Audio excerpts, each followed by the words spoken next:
அப்புறம் நேற்று திருக்கார்த்திகை தீபம் சூப்பராக கொண்டாடிருப்பீங்கன்னு நினைக்கிறேன். நாங்களுமே சூப்பர் டூப்பராக கொண்டாடியாச்சு.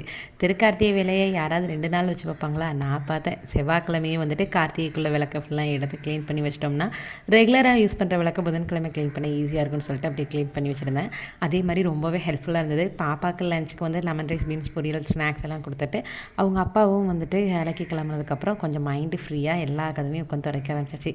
ஸோ நேற்று வந்து விரதங்கிறதுனால கொஞ்சம் ரிலாக்ஸாகவே வேலை பார்த்தேன். சாப்பிட்ற வேலை நமக்கு வந்து மிச்சம் அப்படிங்கிறதுனால தடவை தொடச்ச கையோடையே கழுவி வச்சிருந்த விளக்குக்கெல்லாம் வந்துட்டு சந்தன குங்குமம் போட்டு எல்லாம் வச்சு திரி போட ஆரம்பிச்சாச்சு.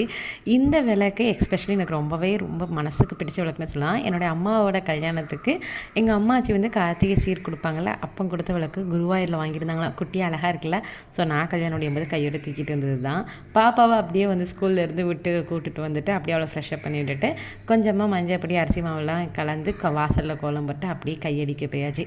நான் காலேஜ் படிக்கிற வரைக்கும் மட்டும் இல்லை, கல்யாணம் முடிக்கிறது முன்னாடி வரைக்கும் இந்த வேலையை ரொம்ப இன்ட்ரெஸ்டடாக செஞ்சேன்.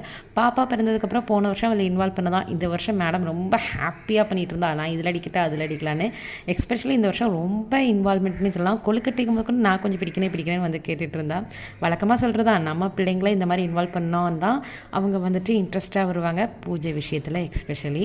ஸோ விளக்கேற்றுறதுக்கும் ஆசைப்பட்ட உடனே கொடுத்தேன். கொஞ்சம் பயத்தோடையே ஏற்றுனா 2 விளக்கு ஏற்றினோடனே ரொம்ப ஹாப்பி. என்ன முணுமுணுக்கான்னு பார்க்குறீங்களா? அண்ணாமலையார் சொல்லுன்னு சொன்னா அதான் சொல்லிக்கிட்டே ஏற்றுனா. லைவில் தான் அண்ணாமலையார் ஜோதியை போட்டிருந்தோம். ஸோ அதை பார்த்துட்டு அங்கே தீபம் ஏற்றுனோடனே எல்லா விளக்குமே நாங்களும் ஏற்றியாச்சு. அண்ணாமலையாருக்கு அரோகரான்னு சொல்லிட்டு விளக்கு, கொழுக்கட்டை விளக்கு எல்லாம் ஏற்றி தீப ஆராதனை பண்ணிவிட்டு எல்லா இடத்துலையும் விளக்கு வச்சு முடிச்சாச்சு. இதுதான் எங்களுடைய திருக்கார்த்திகை. உங்களுக்கு எப்படி போச்சுன்னு கமெண்ட்டில் சொல்லுங்கள்.